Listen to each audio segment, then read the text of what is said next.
Ayan, once again, good morning. This is our week 7 for Mathematics 10, and we only have one more week to finish our second quarter. Okay, Lara, can you please lead a prayer? Okay po. Let's close our eyes, bow our heads, and think about the Lord. Dear Lord, we thank you a hundredfold for the love and care that you've given to us.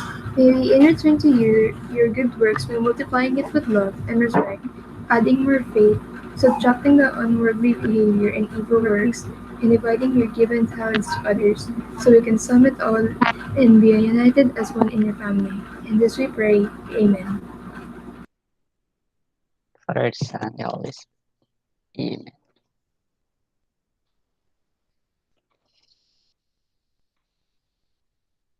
Okay, so for this week, which is week 7, we only have one most essential learning competency, which is to apply the distance formula to prove some geometric properties. Okay, we will discuss the different distance formula to prove geometric properties. So the objective for today's discussion is, number 1, illustrate the distance formula. So saan ba galing yung ating distance formula? Bakit nagkaroon ng ganyang formula? Number 2, find the distance of any 2 point from the center. So we will find the distance of any point from the origin or the center or origin, center of a circle or at the origin of our Cartesian plane. Number 3, find the distance between any 2 points. Number 4, use distance formula to prove geometric properties. And number 5, appreciate the importance of distance formula in solving real life problems. Okay, so there are different formulas that we're going to use given 2 points. So iba yung formula na gagamitin natin if the points are horizontal, vertical, diagonal, or if one point is located at the origin of the Cartesian plane. But before that, let us have a short review of our lesson last meeting. So what is our lesson last meeting?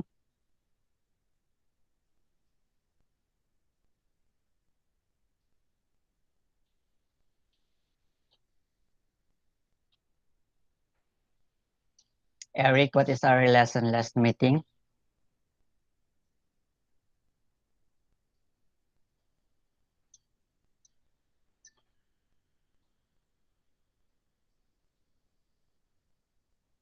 Okay, Lara.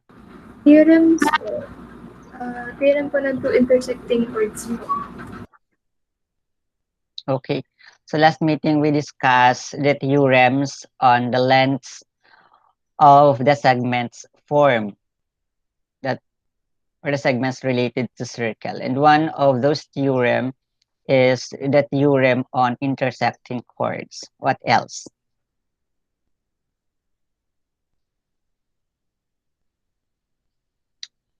Aside from the theorem on two intersecting chords, we're finding the lengths of the segments formed by intersecting chords. Ano pa yung naging lesson natin last meeting?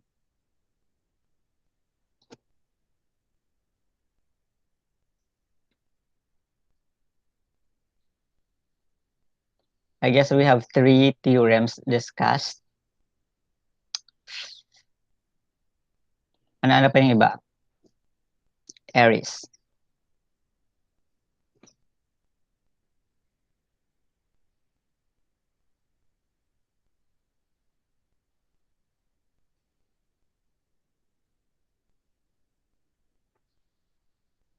Okay, Saina.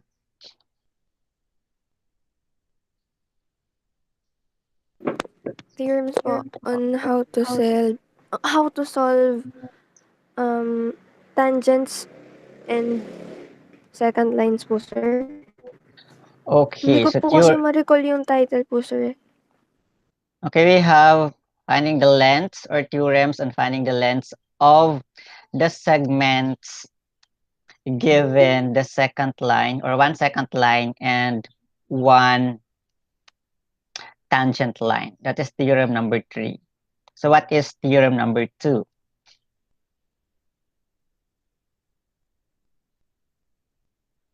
Okay, Eric. Theorem of 2 second lines. Okay, theorems on finding the length of the line segments formed by 2 second lines. So let's have this first activity for our lesson. Okay, I want you to count the number of units from one point to another by counting or by using the grid. So how many ano bang tawag dyan, lines in the grid is from one point to another? Okay. For number 1, what do you think is the distance of point A from point B by counting the number of square or grids from one point to another?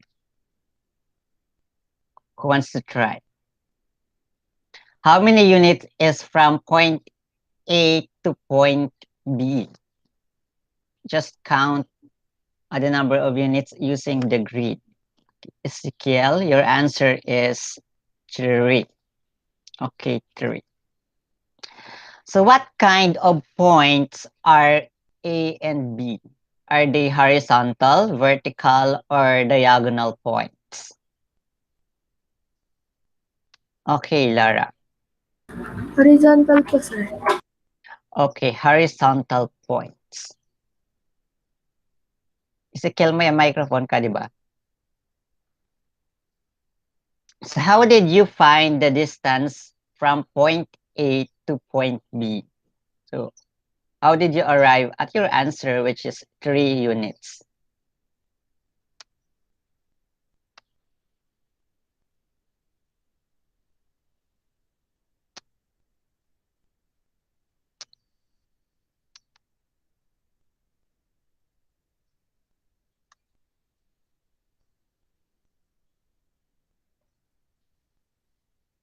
Okay, wala kang microphone ulit. Okay, binilang ko lang yung squares po from point A to point B. Okay, how about for the second question in number 1? What is the distance from point D to point C?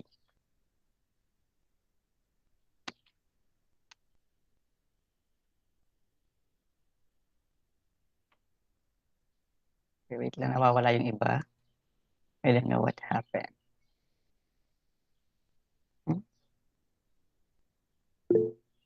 Bakit ganito?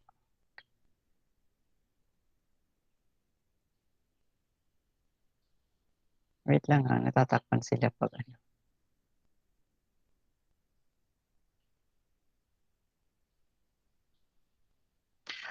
Okay. So your answer is 3 units then. So what kind of points are formed in point D and point C?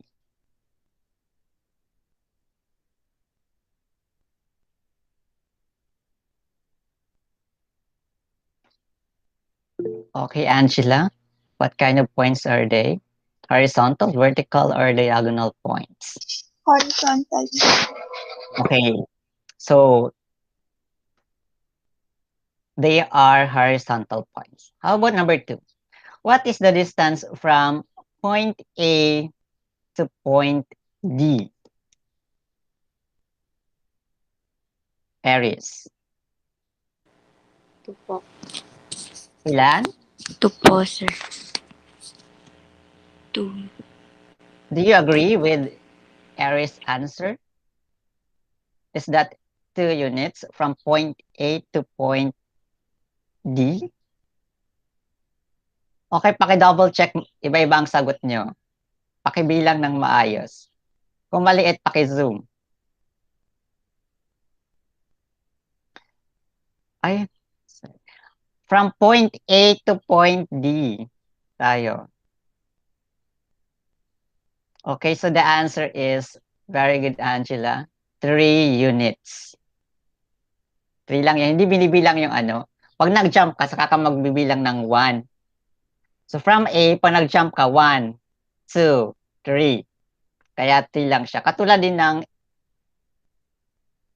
kanina sa A to B. So that is 3 units. And what kind of points are points A and D? Okay, they are vertical points.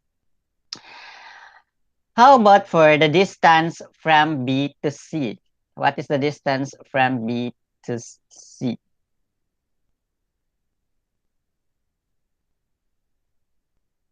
Okay, that is also 3 units. And what kind of points are points B and C? Okay, they are vertical points.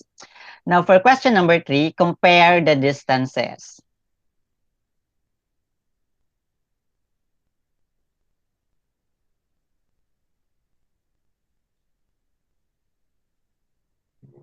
Okay.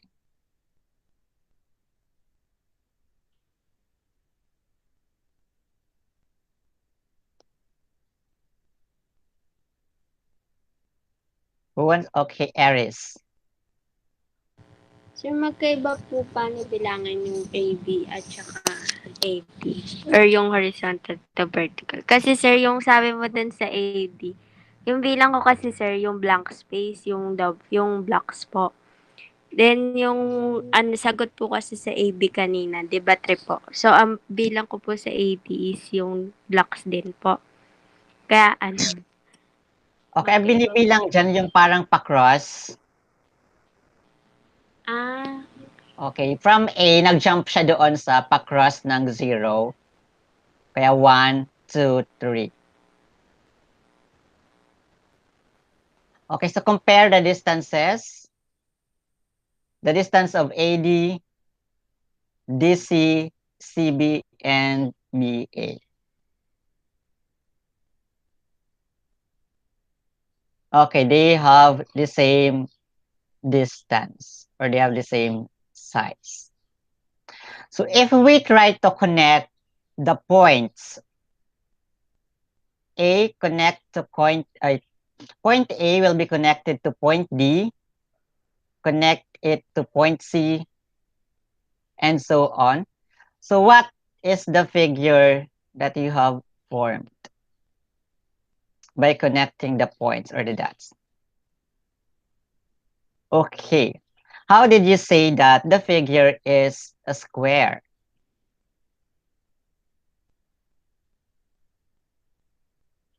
Okay, Zaina.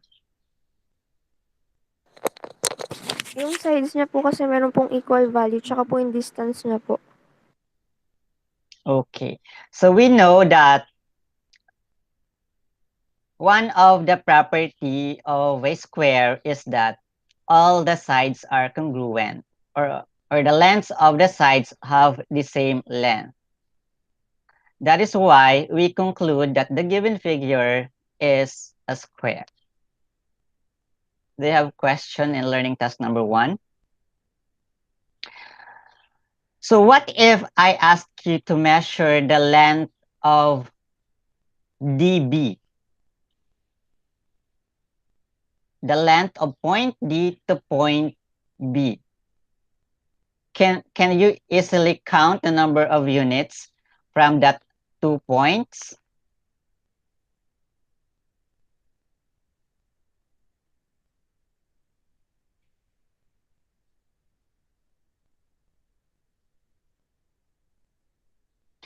Okay, your answer is 3, but some of you are not sure of your answer. So we will check if your answer is true as we go on with our discussion. Okay, pakitandaan niya na kung trick talaga yung sagot niyo dyan. So for our topic for today is, we have distance formula. Distance formula is, wait lang. Nakikita niyo ba yung buong presentation? Okay. Kasi kanina, parang ang pangit ng grade ko ngayon. Hindi sila dikit-dikit. Wait lang, ayusin ko lang to saglit. Simula last week, pumangit na yung grade ko.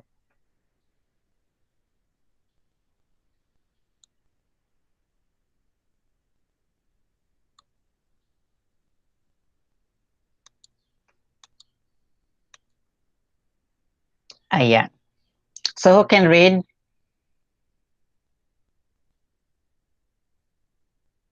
the presentation, the slide? Sign up, please read and try to explain. Let P X. How to read po this one, sir? X sub 2. Let P X sub 2 and Y sub 1 and Wait lang, Q. mali yan. Okay, dapat pala yan. X sub 1. Okay po, sir. Pati po dun sa kabila, yung Y squared, yung Y sub 2 po. X sub 2 na rin po yun. Ito lang yung papalitan. Yung X sub 2, magiging siyang X sub 1. The rest, tama yan. Okay po. Let P X sub 2 and X sub 1 and Q X sub 2 Y sub 2 be 2 points. The distance d between these points can be determined using the distance formula. D is equals x sub 2 minus quantity of x sub 2 minus x sub 1 squared plus y sub 2 minus y sub 1 squared. Okay, sorry. Mali yata yung pagkaka-explain ko kanina. Okay, etong point B, pakisulat dyan kasi di ba nag-notes kayo? Pareho dapat 1 yung subscript niyan. Yung X tsaka Y. Pareho 1 yung subscript. Pakipalitan dyan sa notes nyo.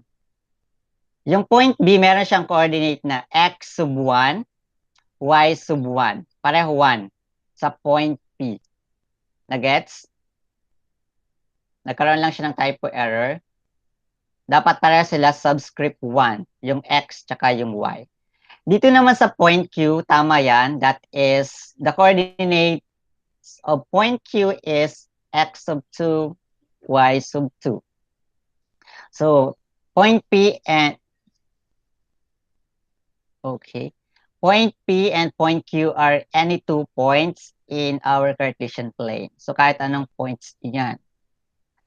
The distance d between these points can be determined using the distance formula. D is equal to the square root of x sub 2 minus x sub 1 quantity squared plus y sub 2 minus y sub 1 quantity squared. Basta ang point P dyan, meron siyang coordinate, papalitan siya ng mga numbers. Then yung point Q, papalitan din siya ng any number. The abscissa and coordinate.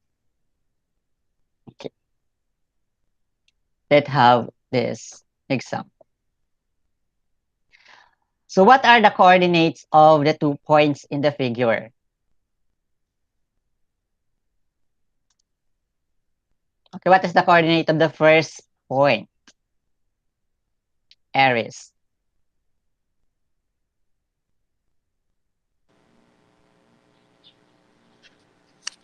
First point, sir.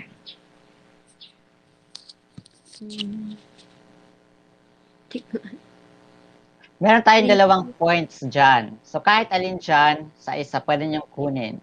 Kahit alin yung maunang points, pwede naman. Negative 3 and 4.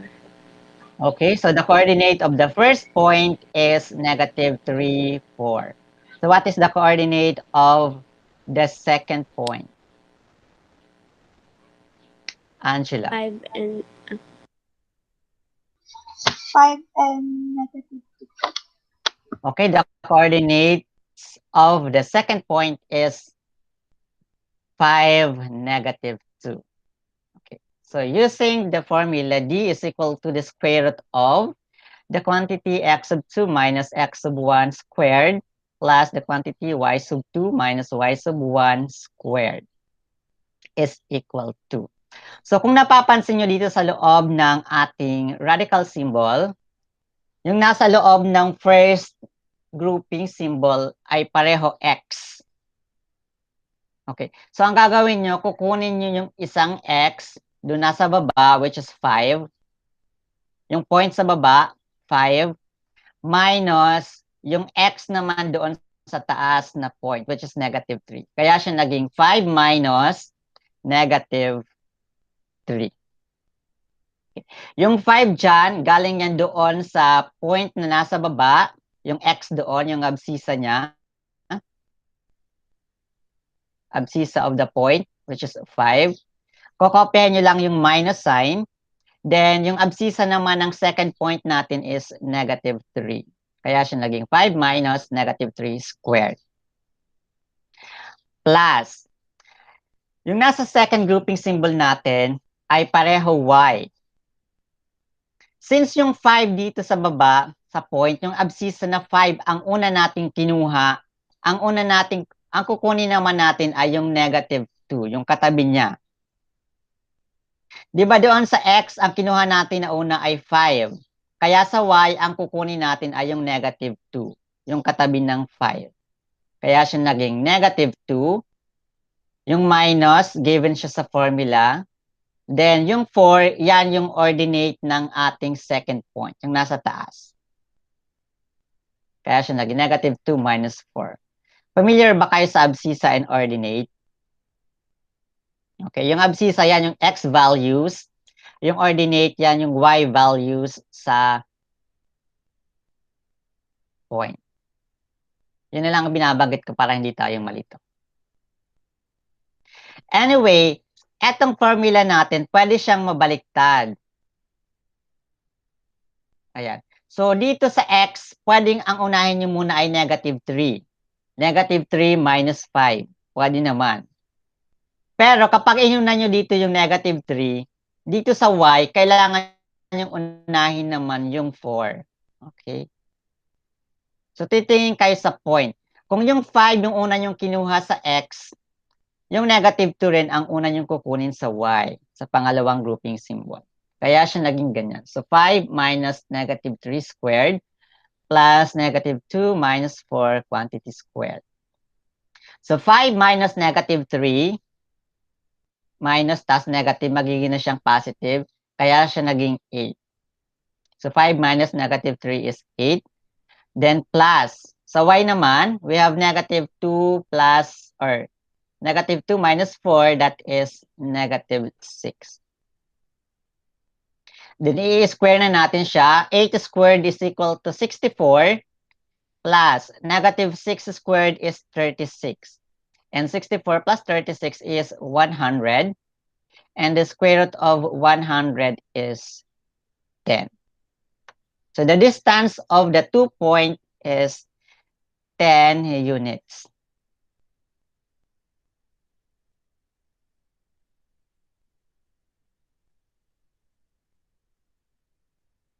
Okay, may tanong kayo dyan sa example number 1.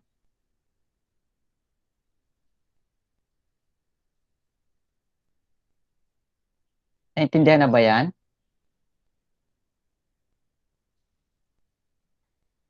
Okay, Justin.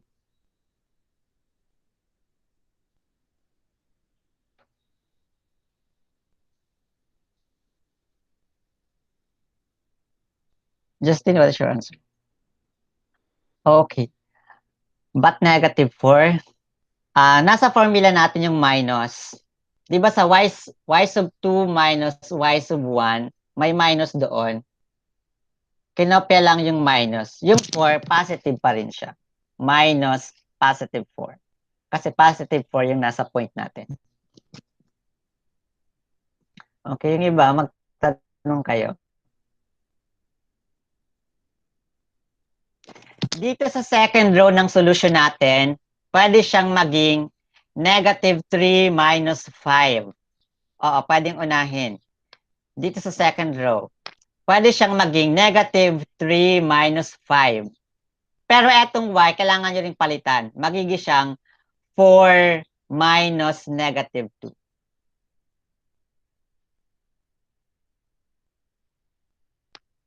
Kung uunahin nyo yung 5 sa x, uunahin nyo rin yung negative 2 sa y. Pero kapag uunahin nyo ay negative 3 dito sa x, kailangan yung unahin yung 4 dito sa y natin. Kaya nga, pwedeng mabaliktad yung points. What if hindi po perfect? Kapag hindi siya perfect square, kailangan nyo siyang i-rewrite sa lowest term. Kailangan i-lowest term nyo. Kung pwede siyang hanapan ng factor which is, or kapag pwede siyang hanapan ng factor which is perfect square, ilalabas nyo siya sa labas ng radical symbol. Kaya yun yung pag-lowest term. Tinuruan na kayo niya ng grade 9 kung paano mag-lowest term. Sino pa yung may tanong? Wala na?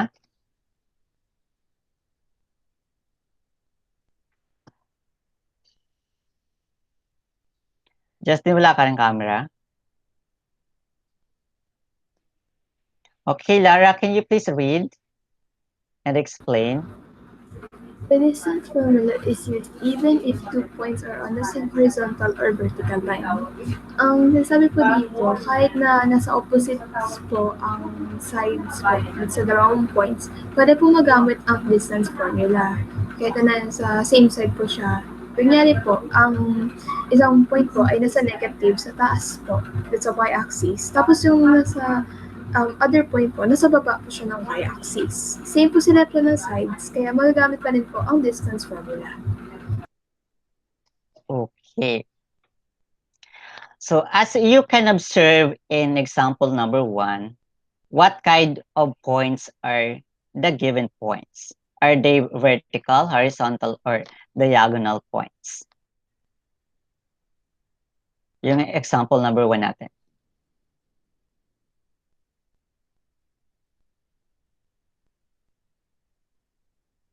Yung point negative 3, 4, and point 5, negative 2. Okay, so they are diagonal points. So, hindi sila horizontal, hindi rin sila vertical. So, ginamit natin yung ating distance formula. So, yan talaga yung pinaka purpose ng paggamit ng distance formula, which is to find the distance of two non-vertical and non-horizontal points. So, yan yung pinaka gamit ng distance formula. Pero dito sa ating statement, pwede rin daw natin gamitin yung distance formula if we have horizontal points or if we have vertical points. So, pwede rin siyang gamitin. So, hindi lang siya ginagamit sa diagonal or slanting points. Pwede rin siyang gamitin sa horizontal points and vertical points. Yung katulad ng ginawa natin sa learning task number 1. So, pwede rin siyang gamitin. Okay. So, this figure is the same figure that we have in our learning task number 1. And you said that the distance from point D to point C is 3 units. And we do that by just counting the number of units in our grid. So, binilang nyo lang, nag 3 units. So, applying the distance formula, let's check kung 3 units nga talaga yung kanina using this horizontal points. Okay, what is the coordinate of point D? Saina.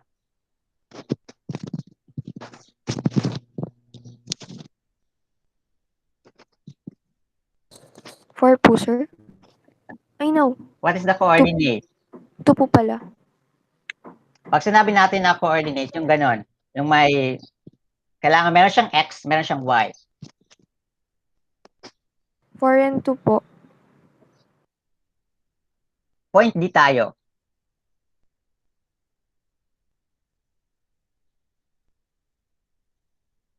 Oops, wait lang. Horizontal points. D is negative.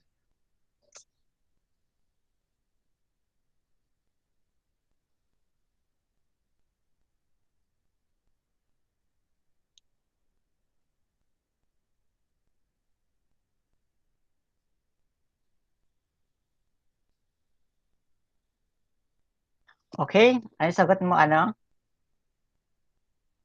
Justin? Pag inopen ko kasi yung message, nawawala kayo sa grid. Negative 1 and 3 po. Ayan, nawawala yung iba. Bakit kaya ganun? Okay, the coordinates of point D is negative 1, 3. Negative 1, 3. Kaso mali yung nasa solution kasi.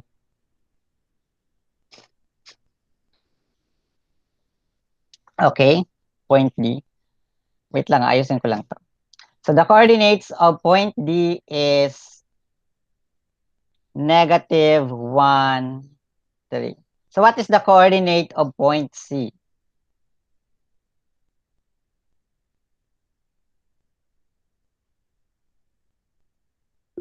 Okay, the coordinate of point C is 2. Okay, tama pala. 2, 2, 3. Ayan, kuha kayo ng scratch paper. Pakisulat yung coordinates ng dalawang point. We have point D, negative 1, 3. And then, point C, we have 2, 3. Nasulat na sa scratch paper.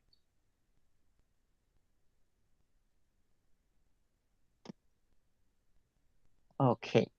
So, para hindi kayo malito, tingin kayo muna dito sa kinopa nyo na point D. Sa taas ng negative 1, lagyan nyo ng x sub 1. Sa taas ng negative 1, lagyan nyo ng x sub 1. Sa taas ng 3, lalagyan nyo siya ng y sub 1. Okay, pareho sila y. 1. Pareho 1. X sub 1, y sub 1. So, ito yung ginagawa ng mga beginners. Sa point C naman, point C, sa taas ng 2, lalagyan natin siya ng x sub 2. Sa taas ng 3, lalagyan natin siya ng y sub 2. Ayan. Kaya pwede na natin gamitin yung formula na distance DC is equal to the square root of x sub 2 minus x sub 1 squared plus y sub 2 minus y sub 1 squared. Tapos papalitan nyo lang ng mga given. So nakakalito kasi siya dahil 4 yung numbers dyan. So baka pagbalik-baliktad nyo yung x sub 1, y sub 2, and so on. So kailangan natin ng tanda para hindi tayo malito.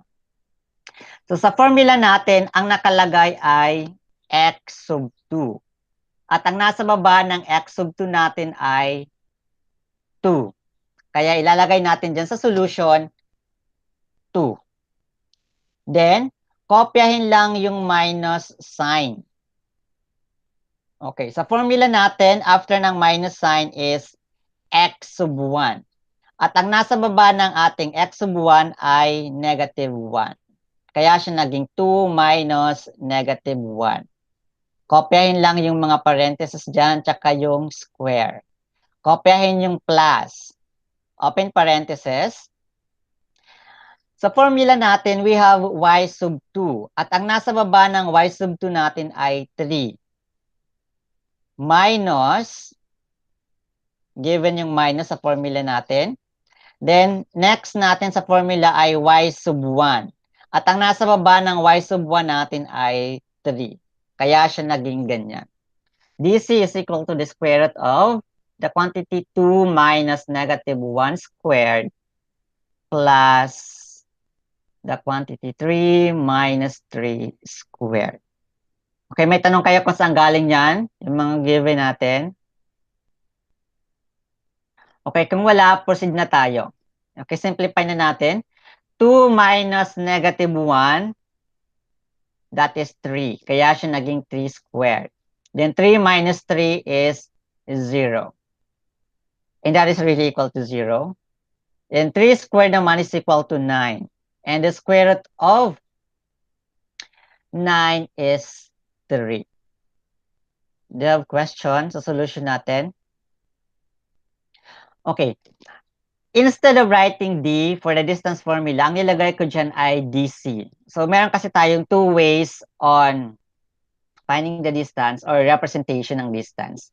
Pwede yung small letter D equals to emphasize distance. Or pwede naman, pagtabihin nyo yung dalawang capital variables or yung dalawang point, D tsaka C. Meaning niyan, ang hinahanap natin ay yung distance from D to C. So, kung sa solution nyo, sa last, ay ilalagay nyo ay DC or small letter D, iko-consider ko pa rin siya as correct answer. Okay, so using the distance formula, we arrive at 3 units, which is the same nung ginawa natin sa counting. Okay, may tanong kayo sa solution na yan? Or sa example na yan?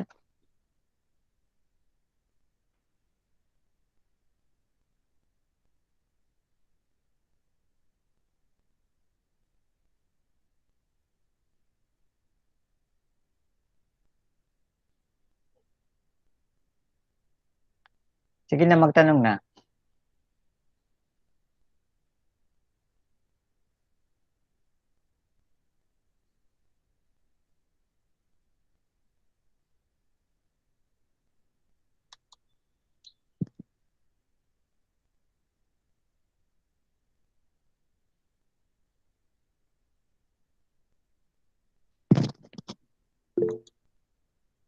Okay, yes, Justin.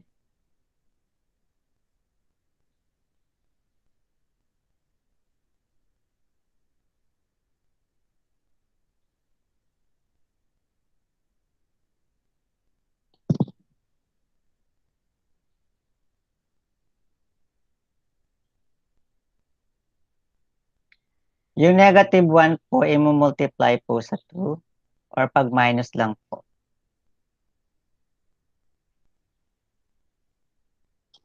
Ipagma-minus. 2 minus negative 1 yan. Pero since dalawa na yung minus, magiging na siyang plus. Isa yan sa rule ng subtraction of integer.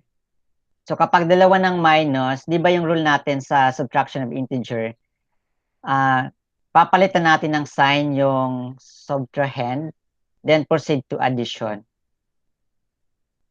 So kaya magiging positive yung 1, tapos magiging plus. Magiging siyang 2 plus 1. Kaya siya naging 3. Basta pag nakita nyo na dalawa na yung negative, tsaka may minus, gawin nyo na, ipa-plus nyo na yun agad. Okay, punta naman tayo ngayon sa vertical points. Vertical points, we have a D, A. And sa una nating activity, ang sagot natin ay 3. Okay. So again, what is the coordinate of point D? We have negative 1, 3. And point A, what is the coordinate of point A?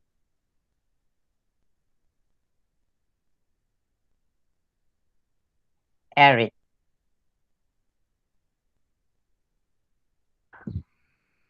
Negative 1. Tapos 0. Okay, the coordinate of point A is negative 1, 0. Okay.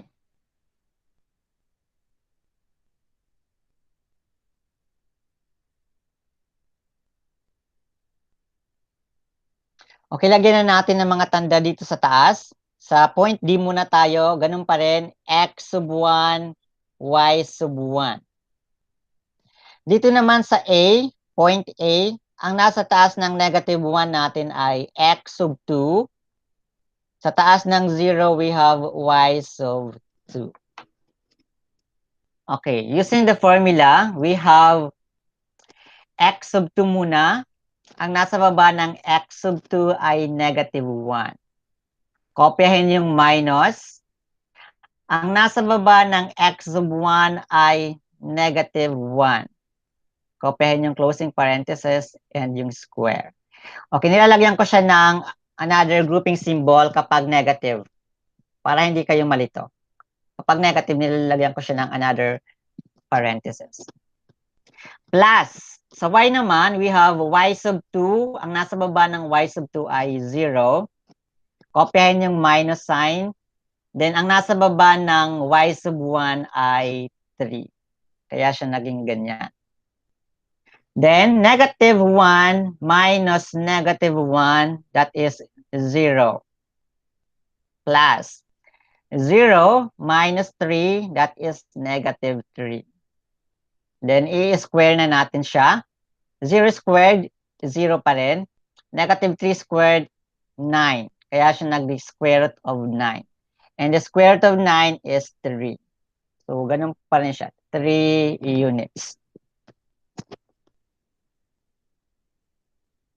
Sino yung may tanong sa solution na yan? Or naintindihan na ba? Pwede na mag-test.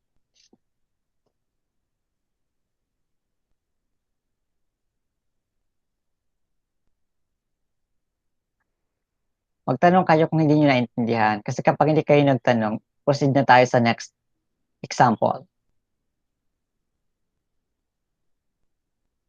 Para nakatingin lang kayo. Naintindihan nyo ba?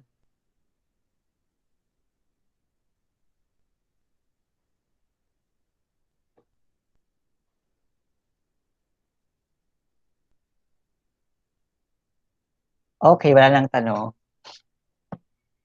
Next slide na tayo.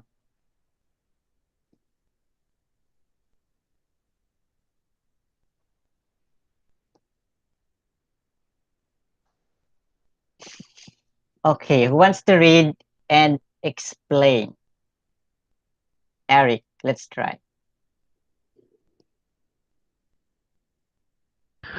Take note that if one point is the origin, the formula for distance is simply d equals x squared plus y square root of x squared plus y squared. Okay, who wants to explain? Paano na yung formula natin na d is equal to the square root of the quantity x sub 2 minus x sub 1 squared plus y sub 2 minus y sub 1 squared ay naging na lang siya na d is equal to the square root of x squared plus y squared if one point is located at the origin. Paano kaya siya naging ganyan? Kasimple. Okay, again, gagamitin lang ang formula na to if we have 2 points and one point is located at the origin, another point is located anywhere sa Cartesian plane natin. So, bakit kaya siya naging ganyan na lang?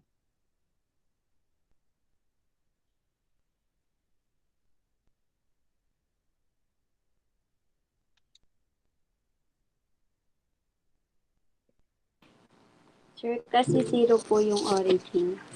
Okay, nasaan po ba yung origin? Yung origin is the point of intersection ng x-axis and y-axis. Yung cross doon sa Cartesian plane natin, yung pinakagitna doon, that is the origin. At meron siyang coordinate na 0, 0. Okay, ano yun, Aries? May point ka dyan? 0 po kasi yung origin kaya hindi na po kailangan magsulat ng isa pa pong formula. Okay. So since the coordinate of the origin is 0, 0, kapag ginamit natin yung formula, magiging siyang x minus 0. Tapos dito naman sa y, magiging siyang y minus 0. So wala na naman siyang effect doon sa formula natin. Mas simplified pa rin siya as x squared plus y squared. Kaya kahit nagamitin nyo pa rin yung distance formula, mag-a-arrive pa rin kayo sa mas simplified na solution or formula which is yung nasa screen nyo. D is equal to x squared plus y squared. So kung nakalimutan nyo to, pwede nyo pa rin gamitin yung distance formula natin. Okay, so let's have some example. Okay, meron tayo dyan na 2 points. The first point is located at the origin. And the second point has the coordinate 3, 4. Ayan. So using the distance formula, d is equal to the square root of x squared plus y squared, we have, ang x natin, di ba yung isang point natin, 0, 0, wag nyo na siyang pakialaman. Doon lang kayo titingin sa isa pang point na natitira. Yung x dyan is 3, kaya naging siyang 3 squared. Plus, yung y dyan ay 4. 4 squared. Kaya siya naging 3 squared is 9 plus 4 squared is 16. 9 plus 16 is 25. Kaya siya naging the square root of 25. And the square root of 25 is 5. Kasi sino yung may tanong dyan? Yan yung pinakamadaling solution sa topic natin. Naintindihan ba yan? Kailangan yung mag-notes.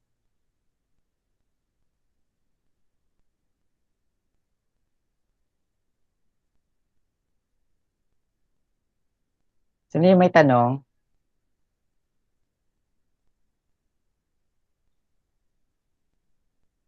Wala? Ba tayo yung sumagot? Wala kayong reaction.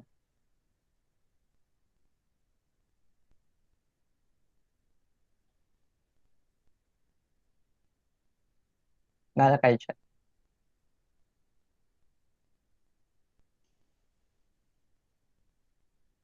Okay, punta na tayo ngayon sa... Wala na bang tanong? Proceed na tayo.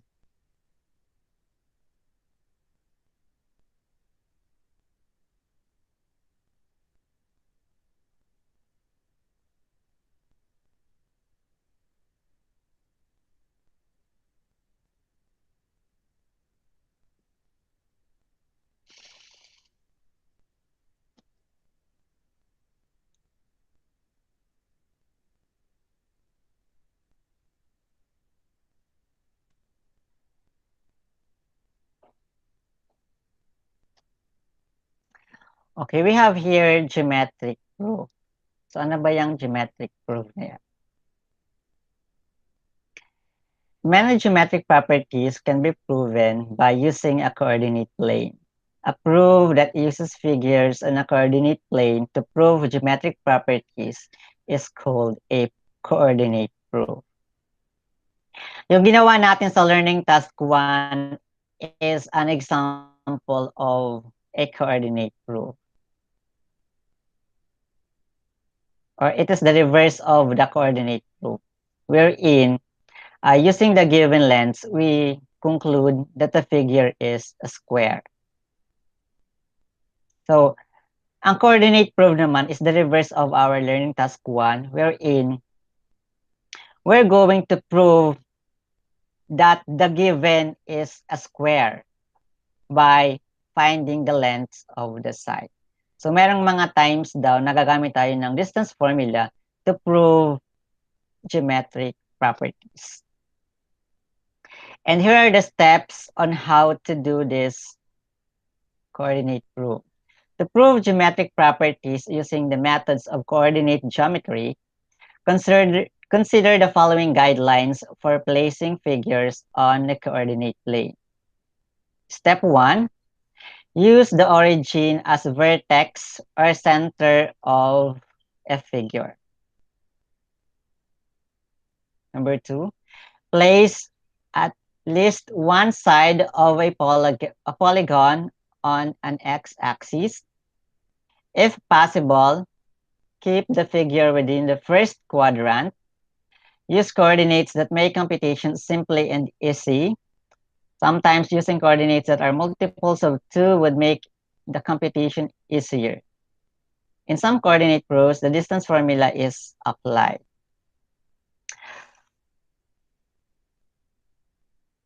Okay, meron tayo ditong example. For our example, we need to prove that the diagonals of a rectangle are congruent using the methods of coordinate geometry. Okay, given, we have triangle or quadrilateral ABCD with diagonals AC and BD. So we need to prove that diagonal AC is congruent to diagonal BD.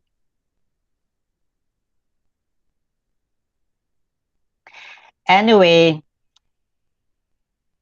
isa sa mga geometric properties or isa sa mga property ng rectangle is that diagonals are congruent. So applicable siya sa lahat ng rectangles.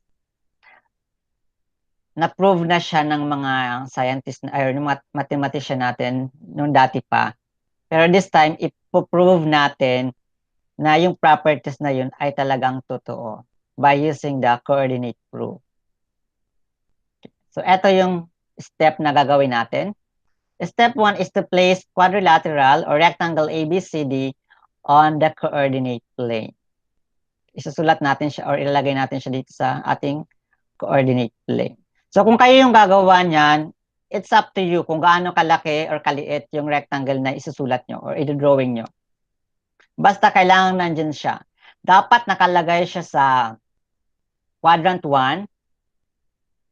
Okay, bakit kaya sa quadrant 1 natin ilalagay? Any guess? Bakit kapag nagkakaroon tayo ng coordinate proof, bakit kailangan natin siyang ilagay sa ating quadrant 1? Para positive po. Okay, very good. Para positive yung mga numbers na nandyan. Yung mga nasa x axis positive, yung mga nasa y axis mga positive. Okay.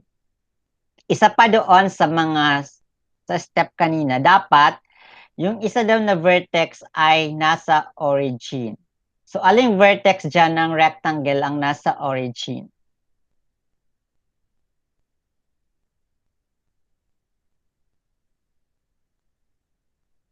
Alin siya?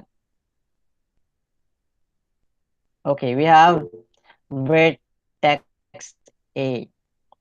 Then, isa pa doon sa step, dapat daw yung one side ng ating figure or polygon is located at the x-axis. So, alin yan doon? Alin dyan ang nasa x-axis? Aling side ng polygon natin? Okay, we have side AD. Yung side AD natin ay nasa x-axis.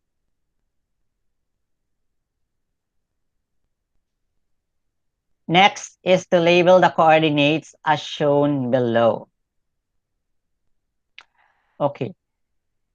Yung point A, since nasa origin siya, meron siyang coordinate na 0, 0.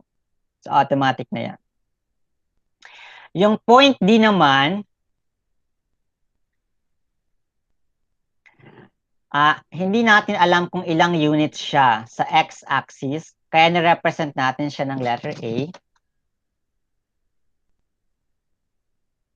Kasi hindi pa natin alam kung ilang units yan.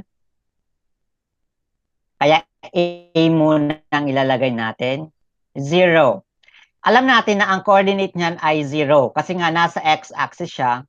So automatic, 0 yung magiging ordinate. Okay. Dito naman sa letter B, since nasa y-axis siya, alam natin na 0 yung abscissa. Pero yung ordinate, hindi natin alam, kaya siya naging B. B units. Then dito naman sa C,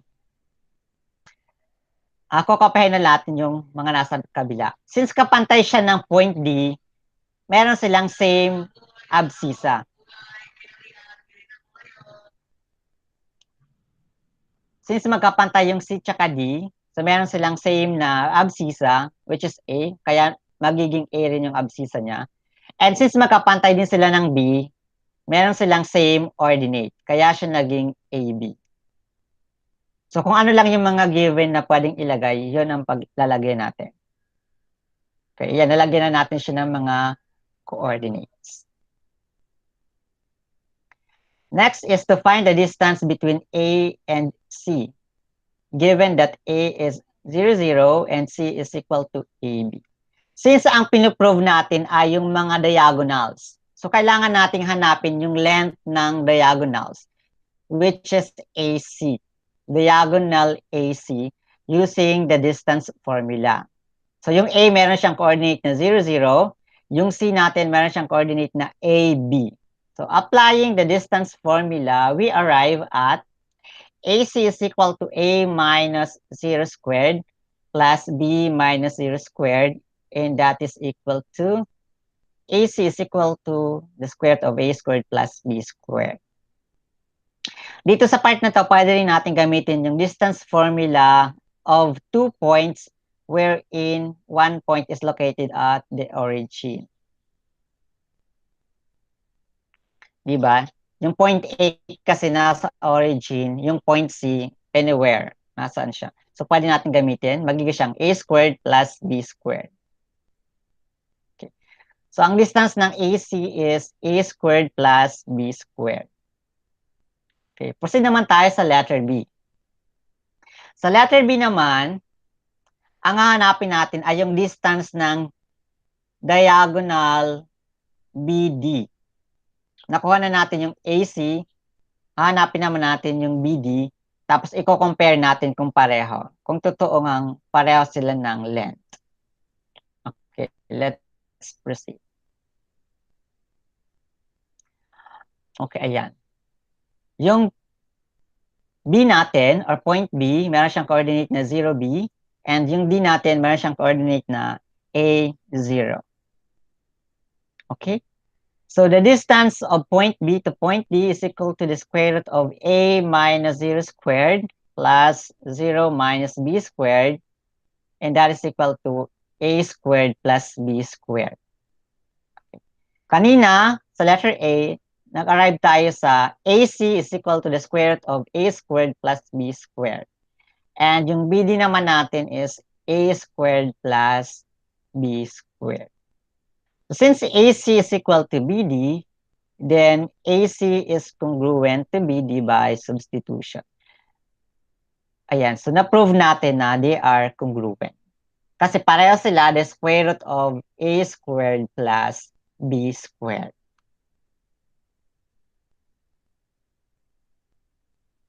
Then, pwede pa natin siyang ito-check kapag nag-assign tayo ng mga certain values.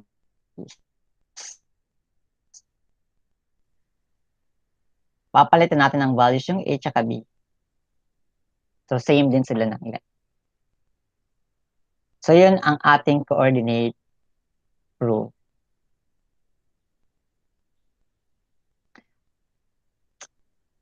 Question?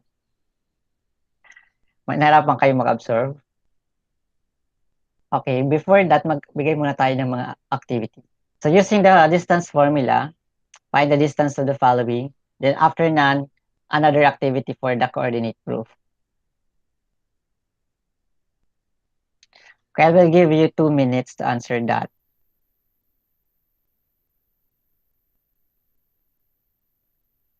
Ayusin ko lang itong ano ko. Sir, Y po yung mga nasa unang ano po. Yung mga nasa una, X yan. Ang gagamitin natin ay yung distance formula. Kasi ang hinahanap din ay distance. What is the distance? So, ang hahanapin natin ay distance formula.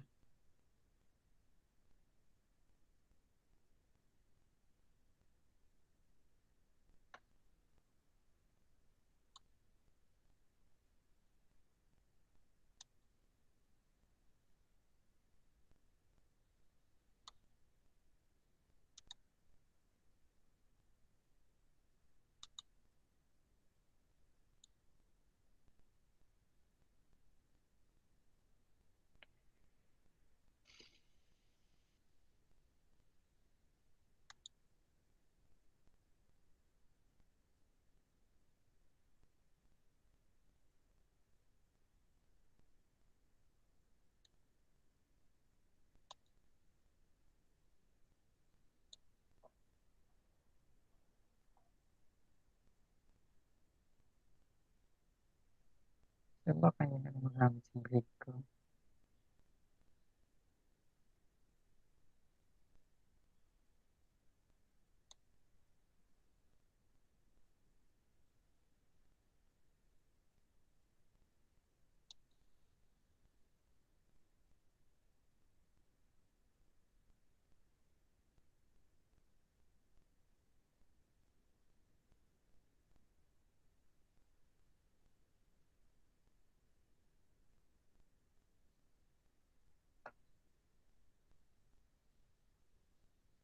Okay na, wala na ba si ano? Nakikita niyo po ba dyan si Ezekiel? Or na-out na siya?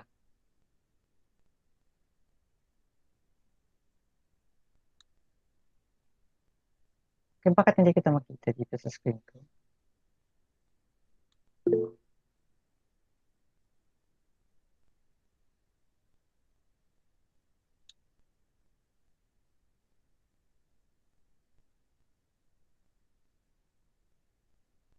Okay, hindi kita makita sa screen ko. Wait lang, nawawala ka.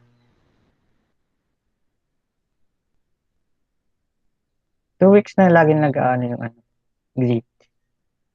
Nagkapalit nga ako ng extension. Sino sa inyo naka-laptop? Gumagamit din ba kayo ng Wii? Naka-grid ka ba? Extension grid? Lara? Naka-grid extension ka ba?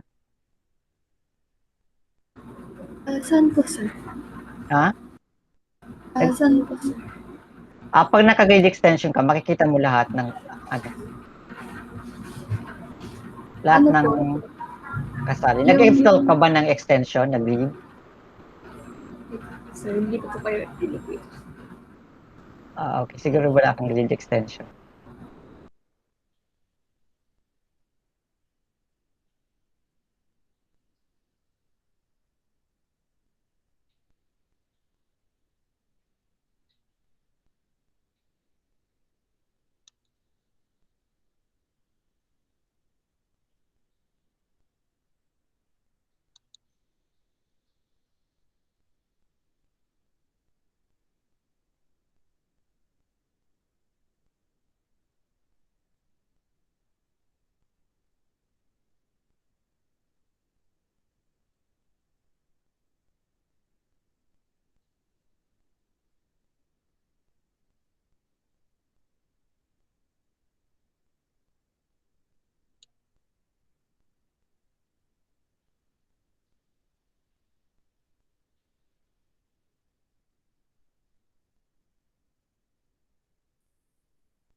Bakit ganito?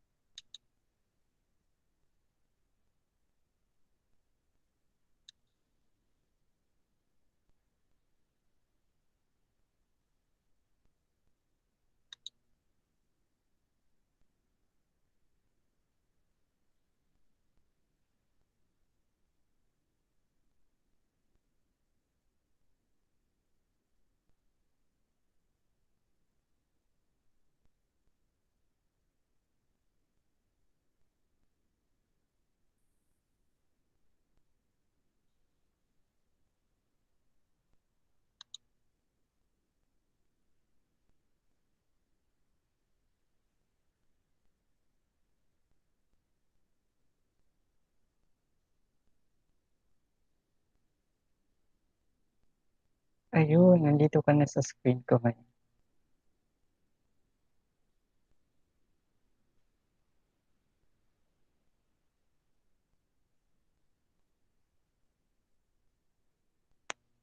Kasi na yung tapos na dyan. Okay, pakikopya muna ng problem na yan kasi magpupusin tayo sa next slide.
Okay, let's try number 1.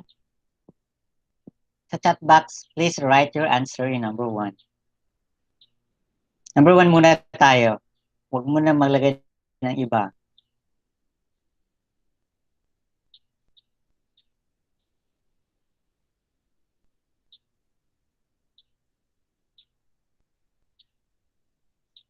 Okay, yung iba may sagot na 8.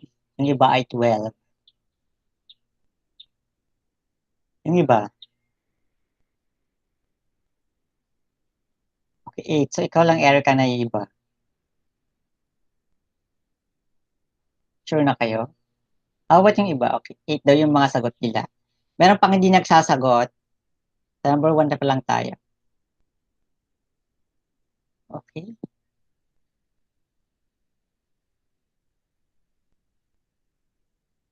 Okay, for number 1, the answer is 8. Okay, do you have the same solution?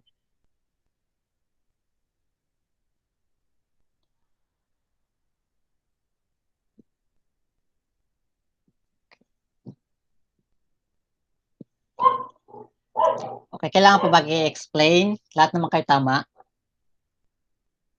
Or no need?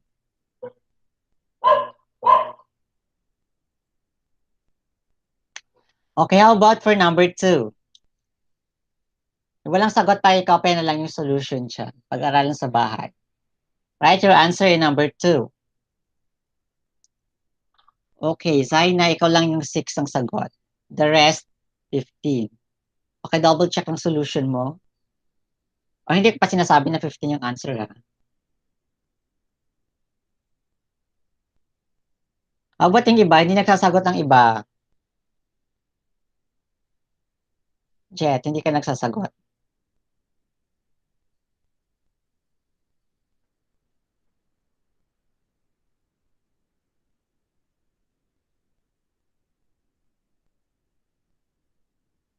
Jairus, wala kang sagot sa number 2. Okay, so number 2, the answer is 15. Okay, paki-compare yung solution niyo dyan. Sign na kung bakit mali yung sagot mo. Ang ginawa ko po kasi sir, dun po sa 6 tsaka sa 9, ginawa ko po, minus ko po, hindi ko po pinag-add. Kaya nakuha ko po dun negative 6 squared, tapos 36 po. In-squared ko po yun, kaya po 6 po yung nakuha ko. Okay. So, we have 6 minus negative 9. So, magiging siyang 50. How about number 3? Tapos na ba kayo sa number 3? Please write your answer in number 3. Okay, Hindi 2 the pa po. square root of 30. Okay, I will Paano give yun, you... sir? Pwede naman po pag balik-baliktaran. Nagiging negative, sir, yung sagot ko. Okay, magiging siyang negative. Pero kapag in-square mo siya, magiging rin siyang positive. Alam mo, 1 negative, negative 2 squared, 4 pa din. Okay, isa pa lang may sagot. Ang sagot niya daw ay 2 square root of 13. Ni Jairus. Okay, that is the 7.21. Siguro sa calculator yan. Let's check.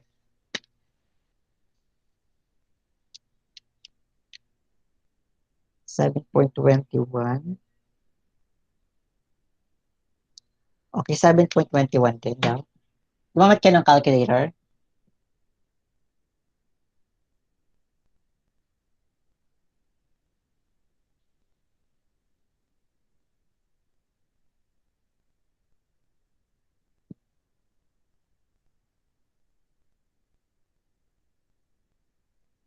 Yung iba, wala kayong sagot.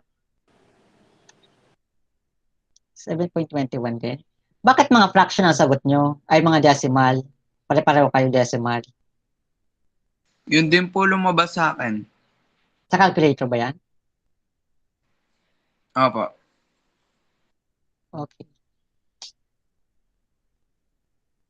Square root of 52, pwede pa siyang i-lowest term. Meron pa siyang factor na perfect square.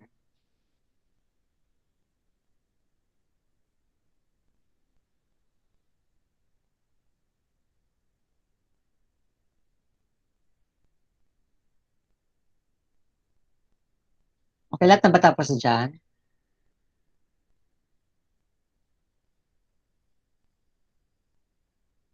Sige, hintayin natin. Habang naghihintay kayo, pakisagot na rin yung number 4 and 5. Okay, number 3, the answer is 2 the square root of 13. That is correct. Okay. Since yung point M natin ay nasa origin, ang gagamitin natin na formula ay x squared or the square root of x squared plus y squared. So we have 4 squared is 16, 6 squared is 36, and 36 plus 16 is 52. At yung 52, meron siyang factor na perfect square which is 4. 4 times 13. At yung 4, pwede mo na siyang ilabas. The square root of 4 is 2. May iwan sa loob yung 30. Kaya 2 the square root of 30 is the correct answer. How about number 4?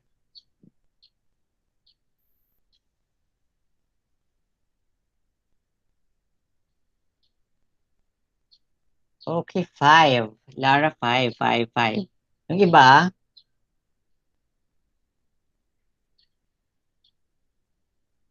okay, 5. 5. Are you sure na nag-compute kayo? Okay, the correct answer is 5.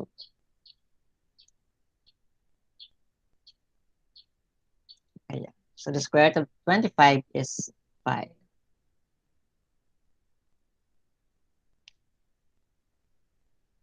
Ayan. Okay, lahat naman kayo tama. So how about number 5? Okay, 13, 13, 13. Okay, 2 the square root of 73. 13 din yung iba. Okay, 13. 13. Okay, let's check kung tama yung sagot nyo. Okay, the correct answer is 13. Okay, sa'yo na pa-compare ng solution mo.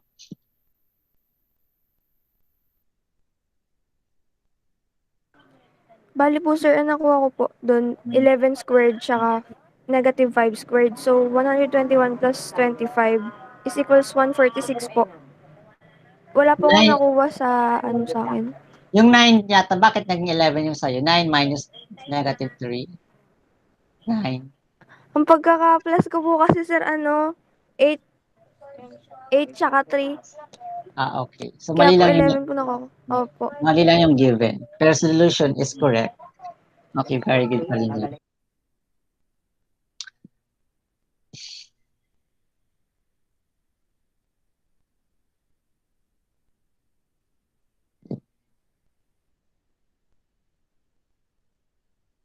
Okay, let's try this. Learning task number 2. So this is your activity for the coordinate proof. In your notebook or scratch paper, name the missing coordinates in terms of the given variables.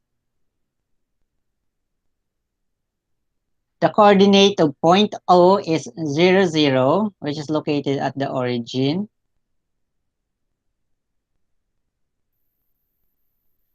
Point D has the coordinate of A0. Point M, BC, and point I, hindi natin alam.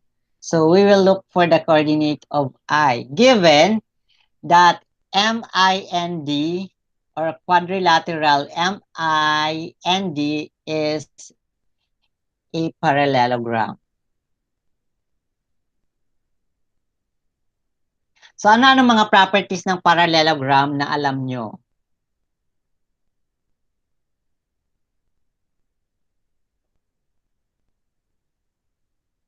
Okay, I can give one. Ano yung mga properties ng parallelogram na alam nyo? Okay, Zaina. Kung di po ako nagkakamali, 2 sides are congruent po. 2 pairs of sides are congruent po. Okay, opposite sides are congruent. So yung MI tsaka DN, they are parallel. And at the same time, they are congruent. Same with MD and IN. They are parallel lines and at the same time, congruent. So use that property in finding the coordinate of point I.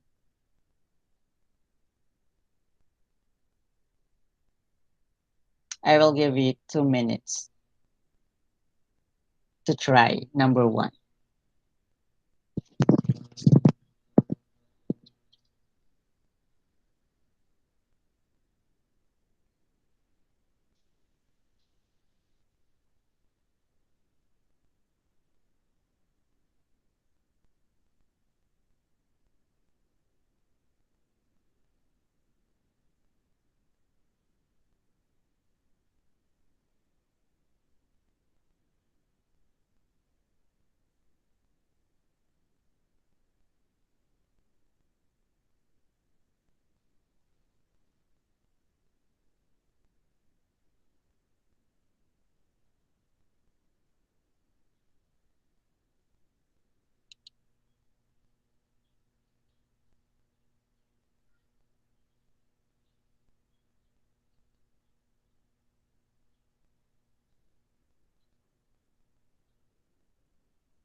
Kasi dito yung gumagawa. Okay.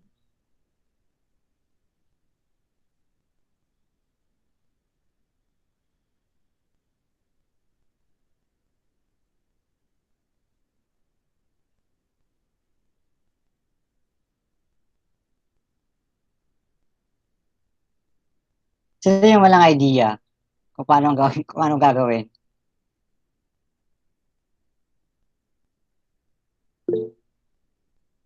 Isa lang, lahat kayo may idea. Okay yung iba?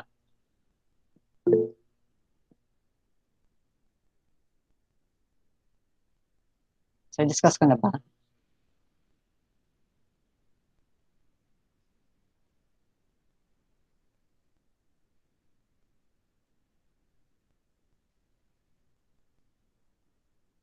Okay, kung meron kayong may tanong ka, Aris, naka-raise ka pa. Okay, ito yung ginawa kong solution, no? Pero,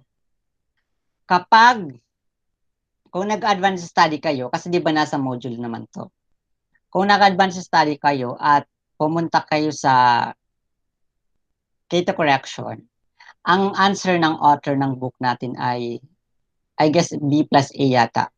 B plus A. Pero ang sagot ko dito ay B minus A. Pero, kaya pinag-isipan ko nga kung bakit namali ako, bakit hindi kami magkapareho ng sagot. Pero mamaya i-explain ko sa iyo kung bakit ito pa rin yung, nag-decide ako na ito pa rin yung answer na ipe-present ko sa inyo.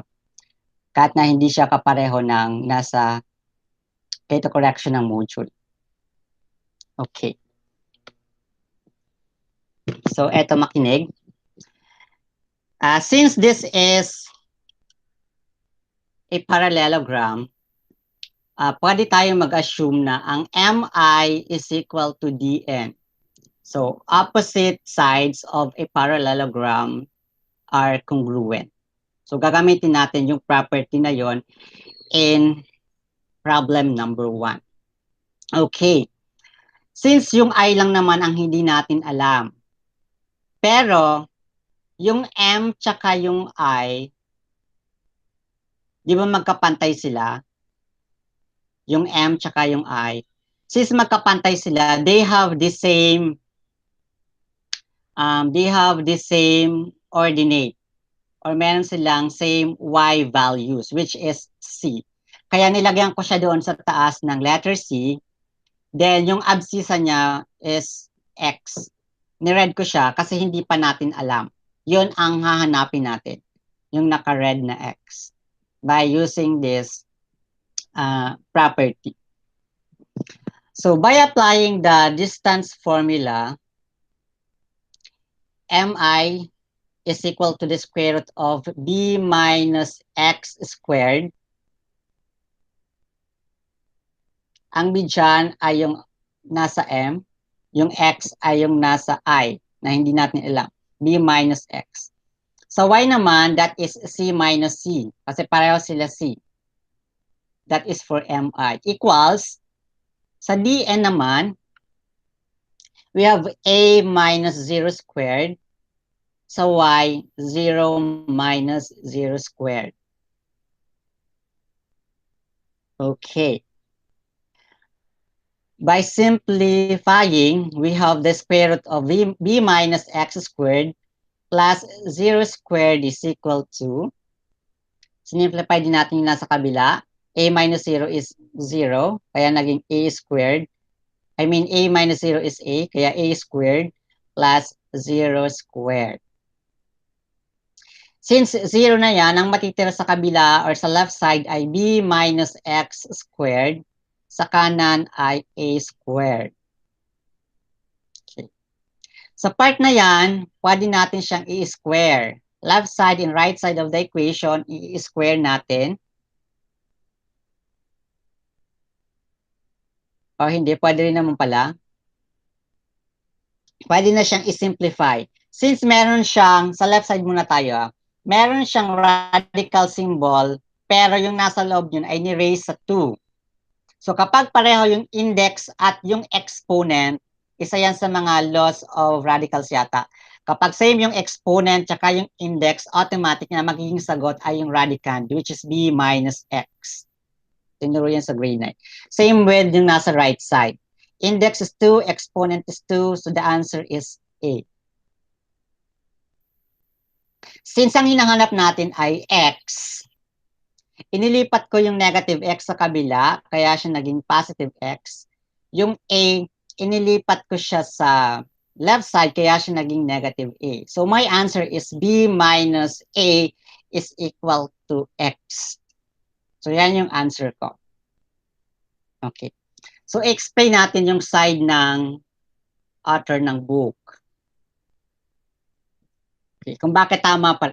Actually tama rin siya. B plus A. Okay. Di ba sabi ko nga kanina, sa distance formula, pwede niyong unahin yung, halimbawa, ang ginawa ko, B muna, B minus X. So, ang ginawa ni author, ang ginamit niya ay X minus B. Binaliktad niya. Di ba? Kasi pwede rin naman yun eh. Isa siya sa mga option. Ang ginamit ko, B minus X, pero si author, ang ginamit niya ay X minus B. Which is pwede rin naman.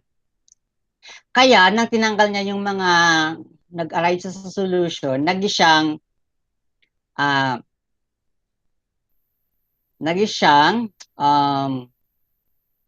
X minus B. Kaya, pag nilipat mo sa kabila, magiging siyang A plus B. Kaya siya positive pa rin. X is equals to positive A plus B. So, yun ang ginawa niyang solution. Pero, actually, napansin ko na siya na pwede rin maging tama yung solution niya. Kaya lang, tinignan ko yung figure. Kung papasin nyo sa figure, nandito siya sa left side ng ating Cartesian plane. So kapag nag-assign tayo ng mga values, mapaprove natin na x must be b minus a. Bakit? So, let's, mag-assign tayo ng mga numbers ha. Halimbawa, ang a natin ay negative 5. Kasi di ba nasa left side siya? So, ang a dyan must be negative numbers. Okay, negative 5. Since yung B natin ay nasa left side pa siya ng letter A, so magiging siyang mga negative 7 or something. Negative 6, negative 7, or negative 8. Kasi nandito pa siya sa left side. Okay. So kung yung kung yung letter A natin ay negative 5, yung B natin ay negative 7, for example. Let's try kung ano yung value ng X. Oo, yun nga. Let's say kung ano yung value ng x. Okay, ang x natin dito sa solution ko ay b minus a. So kung ang b natin ay negative 7 minus yung a natin is negative 5, the answer is negative 2. So ang x natin ay negative 2, which is makikita siya dito sa may malapit sa origin. Yung negative 2, malapit siya sa origin. Kaya pwede siya.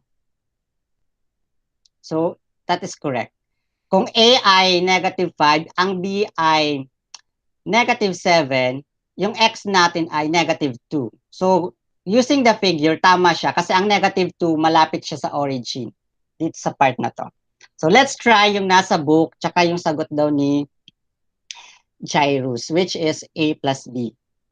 Kapag nag-assign tayo ng mga numbers, let's say yung A natin ay negative 5, ang B natin ay negative 7. So, kung ang x natin ay a plus b na nasa K2 correction, magiging siyang negative 5 plus negative 7. And what's the answer? Negative 5 plus negative 7. That is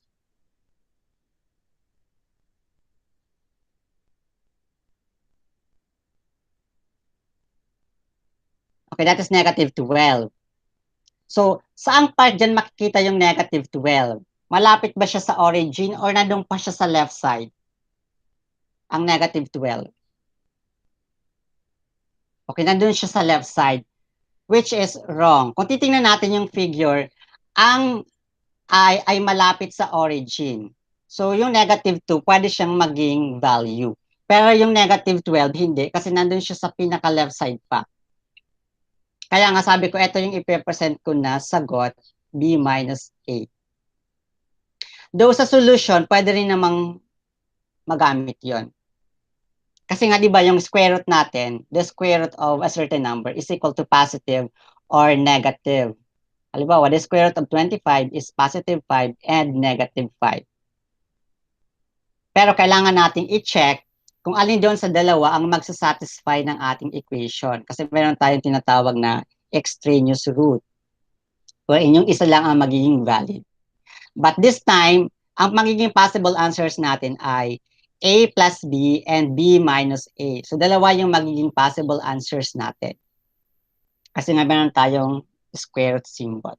Wherein, by checking, yung B minus A ang possible.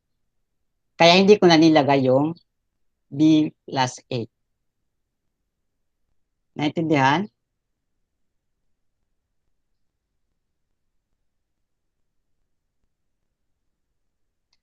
Okay, how about number 2?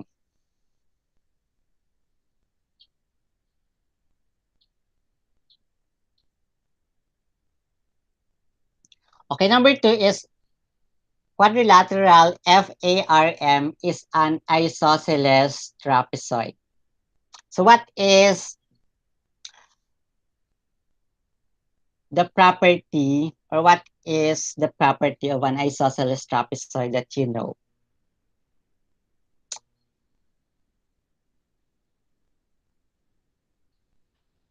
Okay, Saina. Yung dalawa niya pong side is parallel. Yung dalawang pair po, which is si FM tsaka si AR po. Parallel ba ang tawag doon? I mean, congruent po, sir. Parallel Oh. po siya kasi po hindi po sila nag-meet. Pag in-extend mo siya, mag-meet ba sila?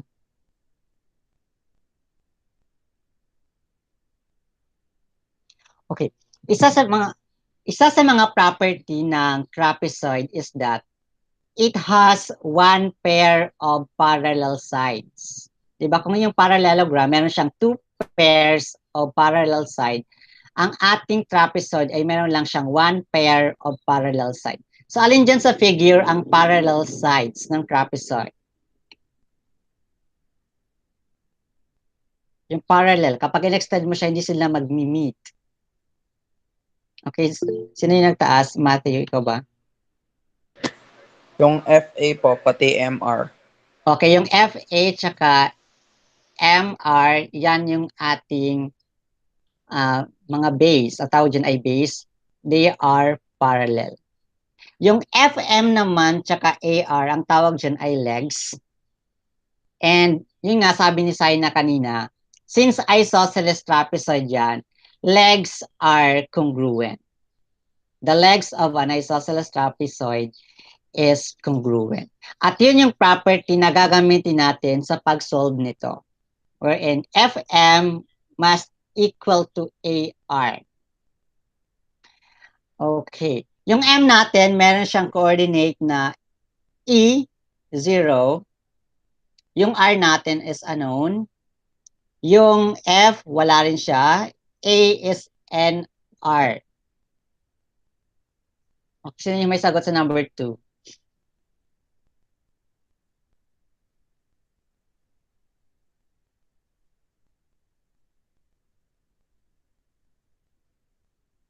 Actually, katulad ng nasa number 1, meron din akong ibang answer din compared doon sa nasa.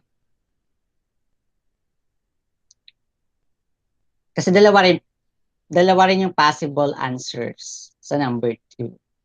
So by checking, ito yung present ko na solution.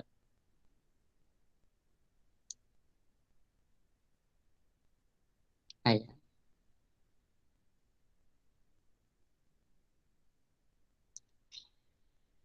So, sa F muna tayo. Sa point F, since yung point F ay nasa y-axis, automatic, 0 dyan yung abscissa. Then, yung ordinate dyan ay hindi natin alam. Pero, since katapat siya ng point A, meron silang same ordinate. Kaya kung R yung ordinate ng A, R din yung magiging ordinate ng F. So, meron na tayong 0, R. Okay, proceed tayo sa point R. Yung point R naman, makikita siya sa ating x-axis. So, automatic, 0 dyan ang ating ordinate. So, ang hahanapin na lang natin ay yung abscissa or x. Okay, so my solution is n minus e. So, yan yung value ko ng x. Yan yung magiging abscissa ko. Pero sa K to correction nyo nga ulit, that is n plus e. Or e plus n yata yung nandoon. Which hindi ko rin siya kinuha. Pero possible answer din yon. Isa siya sa mga option na pwede natin gamitin. By checking lang tayo ito-check muna natin kung alin ba sa dalawa yung tama. Alin yung extraneous, alin yung correct. Okay, so gagamitin natin yung property na the length of the legs are congruent. So FM is equal to AR. So by substitution, yung FM natin ay E minus 0. E yung isang x, 0 yung isang x. So, E minus 0. Sa y naman, 0 minus r. Kaya siya naging E squared plus E squared plus negative r squared. And E squared is equal to E squared. And negative r squared is equal to r squared. So, yan yung FM. Sa AR naman, okay, dito sa AR, ito yung nagka-problema. Kasi nga, dahil sa changes ng order, si book, yung author ng book, ang ginawa niya dito ay x minus n. X minus n ang ginawa niya. Ako ang ginawa ko ay n minus x. Kaya nung nag-solution na, naging siyang n minus x yung sa akin, while yung sa book, ang ginamit niya ay n plus x. Then, nag-arrive ako sa x equal to n minus e. While yung book, nag-arrive siya sa n plus e. Now, punta tayo sa checking. I-check natin kung alin yung tama doon sa dalawang sagot. By mag-assign tayo ng mga possible numbers. Okay. Yung n dyan, since nandito siya sa right side, positive yung n. Alam na natin na ang n must be positive. Pero yung x, dapat mas malaki siya sa n. Diba? Kasi napapansin nyo, nandito siya sa right side. So, mas malaki siya compared sa n, yung x natin. Then, yung e natin dyan must be negative numbers.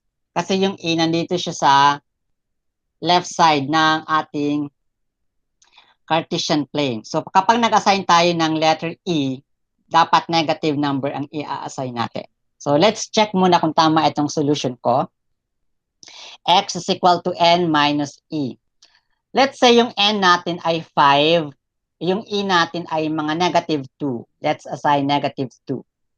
So, n minus e, we have 5 minus negative 2. And what is the answer? 5 minus negative 2. The answer is 7. So, yung 7, makikita siya sa right side ng 5. Kaya ang x ko is tama siya. Kasi 7 yung arrive na answer natin. So, which 7 is at the right side of 5. Yung n natin ay 5, yung x natin ay 7. So, tama. So, check natin kung tama yung sagot ng book, which is n plus e. So, kung 5 ang n natin, so, ang e natin ay negative 2. So, 5 plus negative 2, the answer is 3.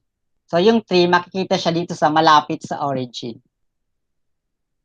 So, hindi siya kapareho ng figure. Kasi yung negative 3 niya ay nandito sa malapit sa origin. So, 7 is the correct answer. So, x is equal to n minus e.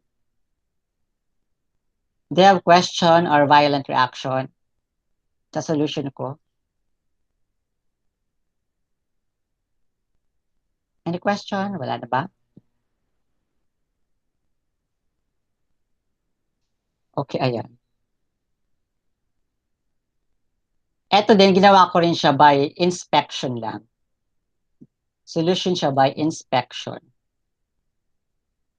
N minus talaga yung sagot siya. Naglagay ako ng ganun. Okay, for your assignment, bago ko i-discuss yung assignment, ito muna.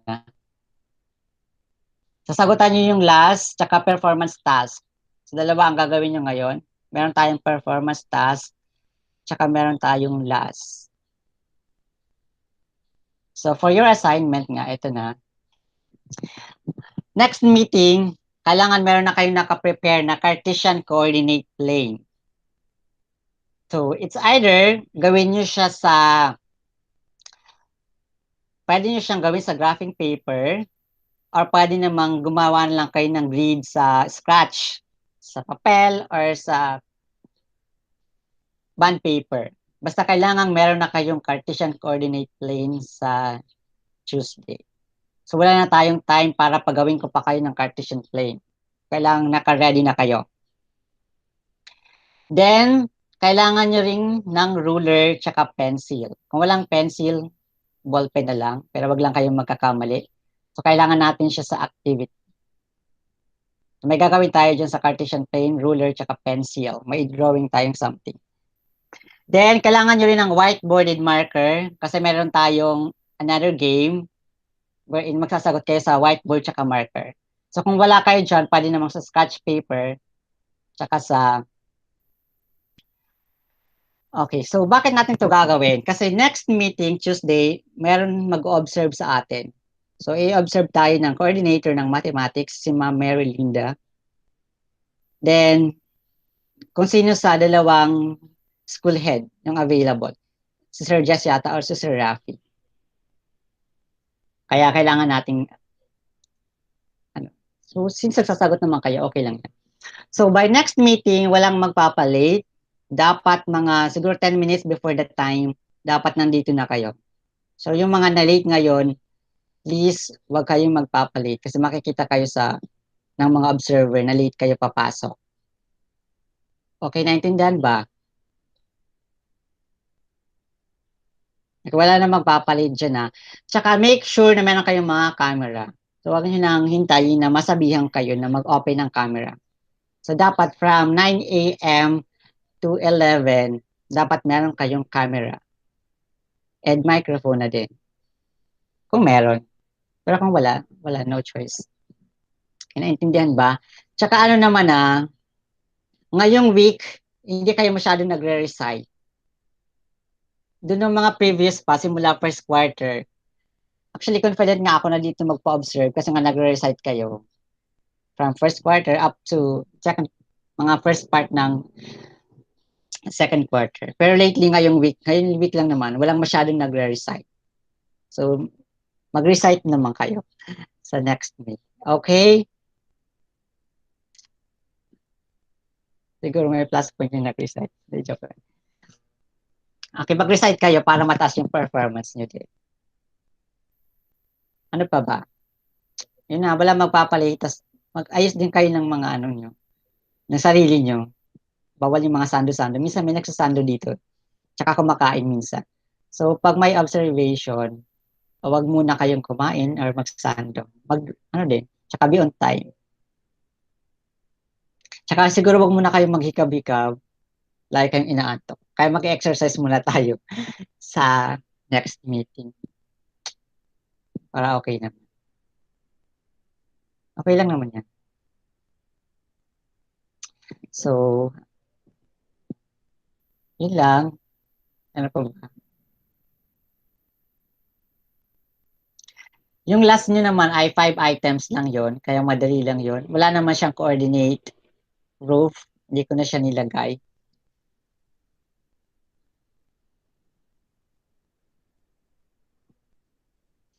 Gusto niyo may tanong pa dyan?